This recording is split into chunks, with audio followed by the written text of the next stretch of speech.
Hello everyone, and welcome to Integrated Web Concepts. I'm Brenda Bloom. I'm your instructor for graphic and web design in this course, and super excited to be with you all, giving a little bit of a perspective on graphic design as it relates to e-commerce. So we're just going to go through that, and of course we are. There we go. So what is e-commerce? So you might know it as online shopping. It's the same thing. It's a form of electronic commerce that allows consumers to buy goods and services directly from the seller using the internet and a web browser. So brick and mortar or physical stores like a Kohl's that you can go into physically can also have an e-commerce site where you don't need to go to the store. You can simply order from Kohl's online. Some businesses are only online. They're only e-commerce. So if you think of an Etsy store that maybe your cousin is running, he or she doesn't have a physical building or a place to sell their goods from, but they do have an online presence. All right, what do online shoppers want? I would suspect that all of you at some point in time have been an online shopper or have witnessed someone shopping online. And I think the one thing that we can all agree on is that we want it to work and be easy and logical, and that we trust it, that we don't fear that we just sent our credit card information to some random place in Turkey or Tibet or who knows where. So a frictionless experience no matter what, meaning you want to buy that shirt, it's easy to find, it's easy to get your size, it's easy to get it in your cart, it's easy to pay for it, you see proof that your payment went through, you see a confirmation, you get tracking, everything works. Easy to use and understand. If you go to this site and have no idea how to get to the pink shirts, then it's not easy to use or understand. And the trustworthiness we're going to talk about in a minute, that's the impression that you get from the design that this is a legitimate business, a legitimate site, and you're going to be, you and your credit card are going to be safe, or your PayPal or whatever, and you'll actually get the product. So first impressions are very, very important. And how fast is that first impression? 50 milliseconds. I can't even comprehend how fast that is. Basically, look at a site, blink your eyes shut, and what do you think about that site? Does it seem legit? Does it seem safe? Does it seem real? This is very important, and people are going to determine whether or not they like and trust your site in just that 50 millisecond blink, if you will. So what makes a person like a site in that amount of time?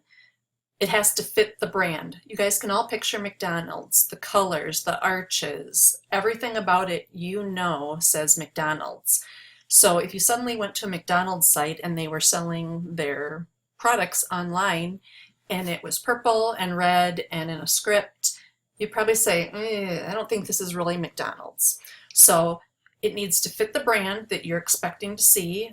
It needs to look professionally built, and therefore it's going to be trustworthy, and you're going to feel that as you go through. So let's pretend that we are looking for some auto parts. Napa Auto Parts comes to mind. You might have one of these in your very town, and you might need an oil filter. So yes, you can drive there and get it, or you can probably go online. So you want to go to Napa Auto Parts. You go to your web browser and you type in napaautoparts.com. And this comes up. Let's just pretend.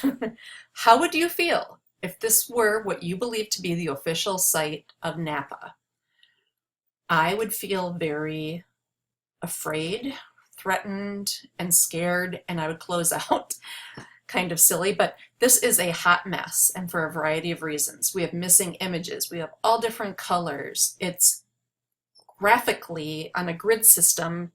It's not on a grid system. It's a mess. Things are everywhere. We look at their index to the left, and I can't imagine trying to find something given that as my navigation option.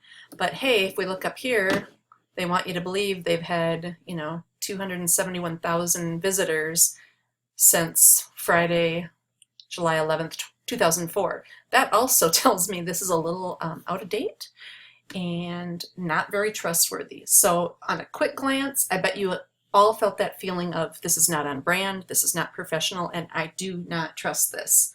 So the answers to those are no, no, and no.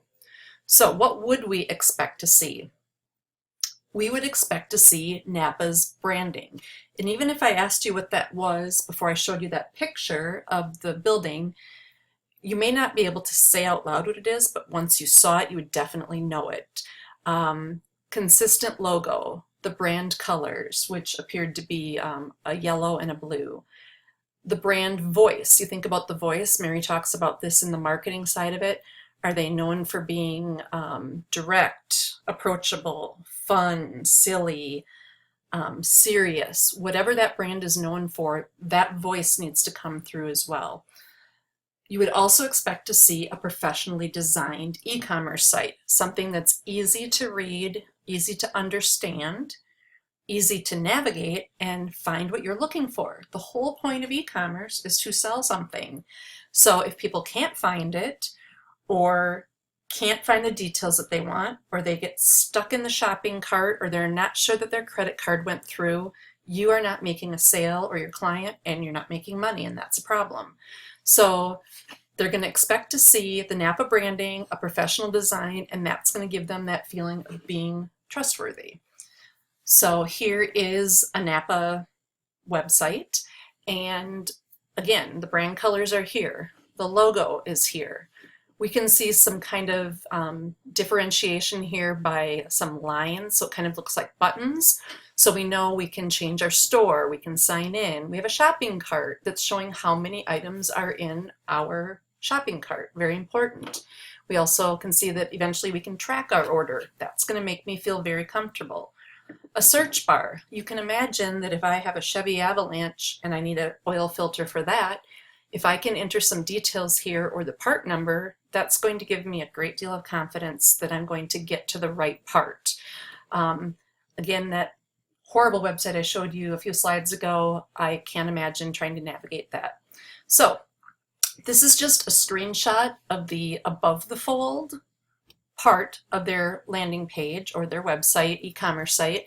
And above the fold harkens back to the days of newspapers, where the vending machines that had newspapers in them that you may or may not have ever seen, they're up front, and the front top half of the newspaper is what you see through the window in those machines. That is the most important news. That's what's going to get you to buy the newspaper. So above the fold means whatever loads in this first browser window without scrolling, without anything. That's above the fold. So definitely a much more on-brand, professionally designed, trustworthy site. All right, so I want to let you know some things that we as designers think about, because as a marketer and a developer, these things are very important to you as well. And you need to know the whys behind them. So some overall design considerations in e-commerce, just as a broad overview. Your site must be legible, readable, and trustworthy. And one thing that can do that is typography, or the use of fonts, the use of type, and the color choices. So I'm going to show you something gross again. This is kind of a what we don't want to see type of a thing. So the name of the company is the Nation's Best Surgery Center. And I think if I asked if any of these logos gives you a feeling of trust with them, you would probably say absolutely not.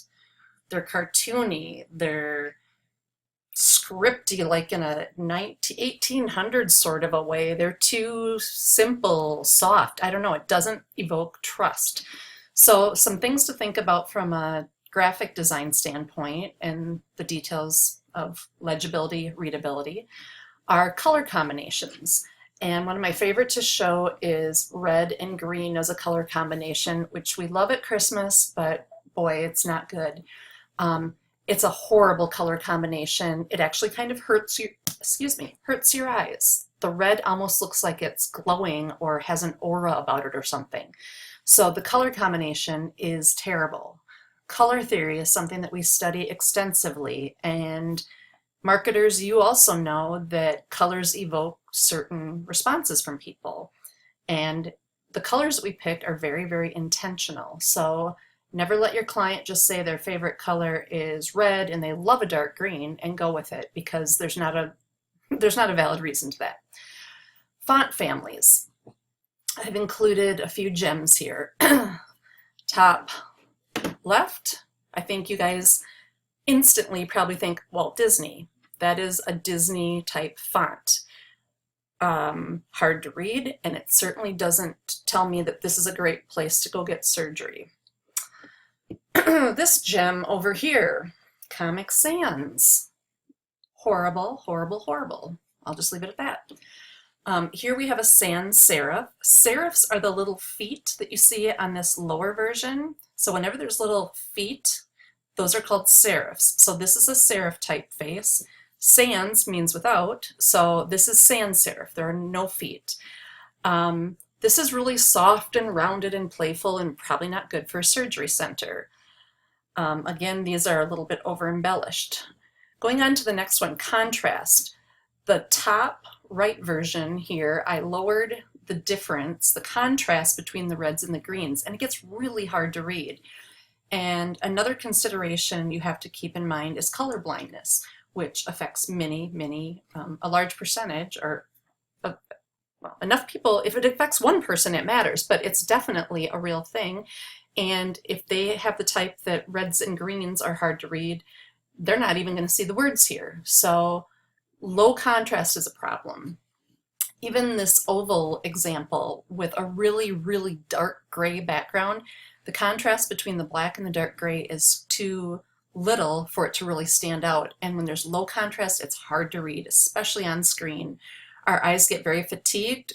Screens are lit from the back with light, and you need to be very aware of the contrast. The highest contrast is black on white, so these two are very easy to read as far as contrast goes. Tracking is the amount of space between letters, individual letters, but all of them the same spacing.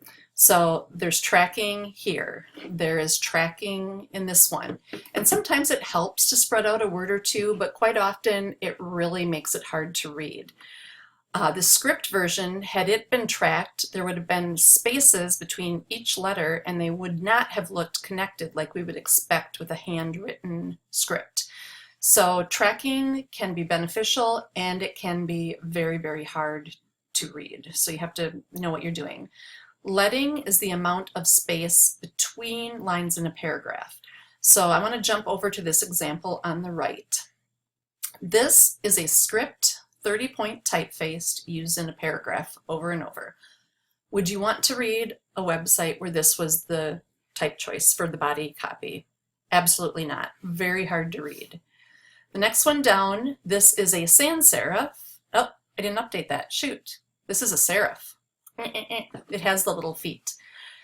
This is a serif 30-point typeface. So again, and it happens to be on 30-point leading, which is the amount of space in between. These top three are all the same.